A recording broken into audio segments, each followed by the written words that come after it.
नहीं, मैं समझता हूँ जिसको ये गया होगा ना, जिसके लिए पैसा उधर गया है सुप्रीम कोर्ट में, सुप्रीम कोर्ट ने एक जुर्माना किया हुआ है for the benefit of Bahria Town allottees, जो कि कराची के अलॉटीज है। कराची के अलॉटीज, उनमें एक केस में उन्होंने एस्क्रो अकाउंट भी बनाया हुआ है, जिसमें वो डिपॉजिटर्स जो अब बैरिया की अपनी तंजीम तो नहीं वहाँ काम कर रही, बहुत से जगहों में वो मदाखलत कर रही है अब FIA और दीगर इदारे, तो वो पैसे अब लोग उनके हाथ में सेफ नहीं अपने आप को समझते थे, और अरबों का ये मामला था, अरबहा, सैकड़ों अरबों का। तो वो एक अरेंजमेंट बना हुआ है सुप्रीम कोर्ट को कि किस तरह मलिक रियाज ने ये लायबिलिटी उतारनी है, और वो एस्क्रो अकाउंट में जो पैसा जाता है वो सुप्रीम कोर्ट के हिदायत के मुताबिक उसका सर्फ होता है। तो ये उन्होंने किया है। मेरे ख्याल में इसमें तो क्रिमिनलिटी कोई नहीं है, इसमें तो उससे भी कम क्रिमिनलिटी है जिसके जो वो है साइफर केस। ठीक है, साइफर को तो मैं पहले नजर देख के मैंने कहा ये सिफर है, इसमें तो हमने तस्लीम कर लिया है कि जो कोई साइफर में लिखा है वो दुरुस्त है।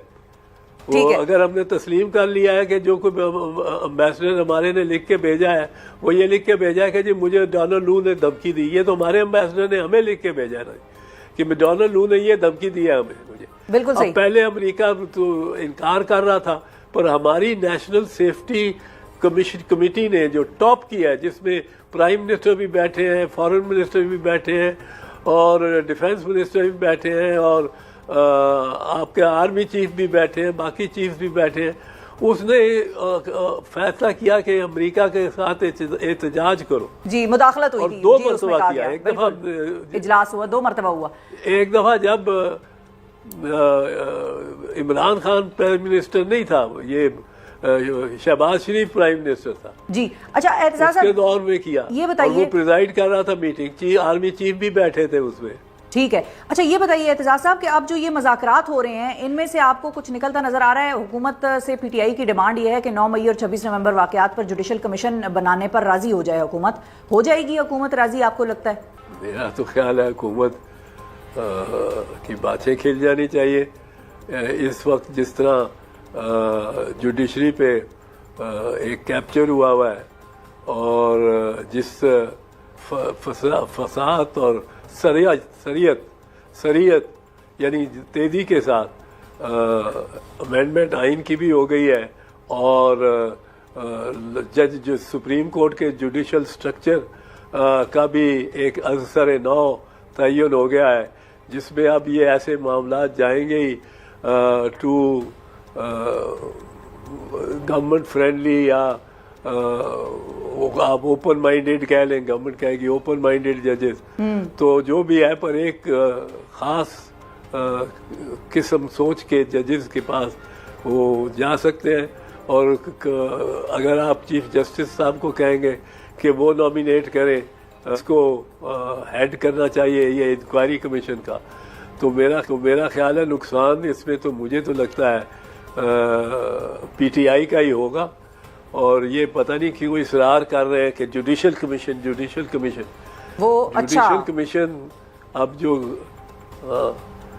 मुझे नहीं है इसकी बात समझ आई, ये इससे तो पार्लियामेंट्री कमीशन बनाए तो शायद बेहतर हो, क्योंकि पार्लियामेंट्री कमेटी में इनके जोरदार बंदे जा सकते हैं। जो जुडिशल कमीशन में तो हमारा मतलब है जो सियासतदान है की तरफ से तो कोई भी नहीं ना होगा, लेकिन और ये सियासतदान ही इस किस्म का केस को ठीक है जरा परसू कर सकता है। बिल्कुल सही है। अच्छा, उसका अगले स्टेक नहीं है जुडिशरी के साथ। बड़ी इंटरेस्टिंग आपने बात की कि शायद पीटीआई को इसका नुकसान ही हो जाए, क्योंकि वो जजेस जो कि एक तरह से कहा जा रहा है कि या जो एक तरफ हुकूमत की तरफ इंक्लाइन नजर आते हैं, वो अगर इसका फैसला करेंगे तो फिर तो पीटीआई का नुकसान हो जाएगा। बड़ी इंटरेस्टिंग आपने बात की। अच्छा, क्विकली एतजाज साहब, आखिर में आपसे ये जानना चाहूंगी कि 85 सिविलियंस के 9 मई वाकयात में जो मिलिट्री ट्रायल्स मुकम्मल होने के बाद उन पर फैसले भी आ चुके हैं, क्या इंट्रा कोर्ट अपील की समाअत करने वाला आईनी बेंच जो है अब इन ट्रायल्स को कलअदम करार दे सकता है?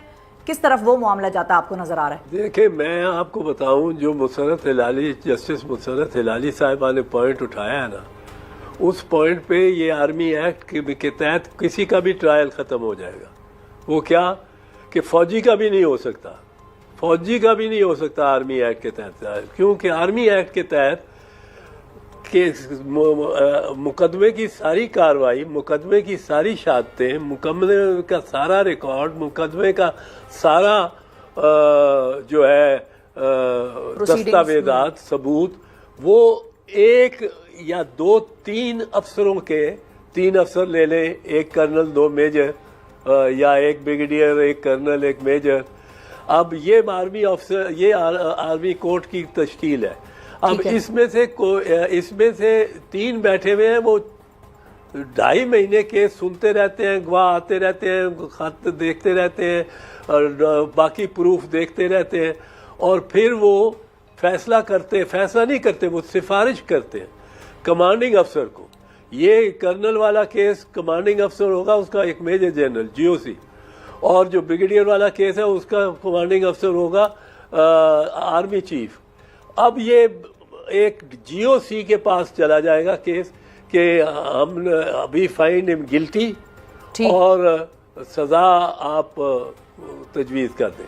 अब वो फाइंड हिम गिल्टी, जो सजा वो तजवीज़ कर रहा है जिसने और गिल्टी नॉट गिल्टी का भी उसी के हाथ में फैसला है।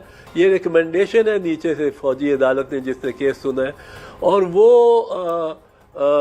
सिर्फ वो कर रहा है कि वो लिख देंगे, पता नहीं गीटियां खेल के वो लिखेगा, किस तरह लिखेगा कि ये बंदा बरी होना चाहिए या इसको सजा होनी चाहिए। उसने उस बंदे को भी नहीं देखा कमांडिंग अफसर ने, उसके सामने मामला पेश भी नहीं हुआ, उसके सामने शहादतें भी नहीं हुई। वो शहादतों में भी गवाह का पता लग जाता है जब शहादत दे रहा होता है कि ये पूरे एतमाद है कि नहीं, और वो सब चीज़ें अदालत ने अपने ज़हन में रखनी होती है। यहाँ जो ये पॉइंट उठाया है मुसर्रत हिलाली साहिबा ने, मेरा ख्याल है सबसे बुनियादी पॉइंट ये है। इस एक पॉइंट पे ही सारा कुछ डिसाइड हो सकता है कि सिविलियन तो क्या, ये तो फौजियों के भी जो आर्मी एक्ट के तहत लोग हैं, उनके भी हकूक़ को, बुनियादी हकूक़ को, आर्टिकल 9 के हकूक़ को, आर्टिकल 10A के हकूक़ को, आर्टिकल 25 के हकूक़ को, आर्टिकल 4 के हकूक़ को, सबको ये मजरू करता है। ठीक है, बिल्कुल ठीक है। बहुत शुक्रिया अदा करेंगे बैरिस्टर चौधरी एतजाज अहसन साहब। नाजरीन हमारे साथ मौजूद थे और उन्होंने पर अपना बड़ा वाज़ेह ओपिनियन, लीगल ओपिनियन दिया। जुडिशल कमीशन के हवाले से उन्होंने बड़ी इंटरेस्टिंग बात की कि अगर पीटीआई ये जुडिशल कमीशन मांग रही है तो मुझे ऐसा लगता है कि हुकूमत के लगाए हुए जजेस शायद हुकूमत को ही इसमें फेवर करेंगे, और ये मामला जो है वो पीटीआई के अगेंस्ट जाता नजर आ रहा है, जो कि एतजाज अहसन साहब के अल्फाज थे।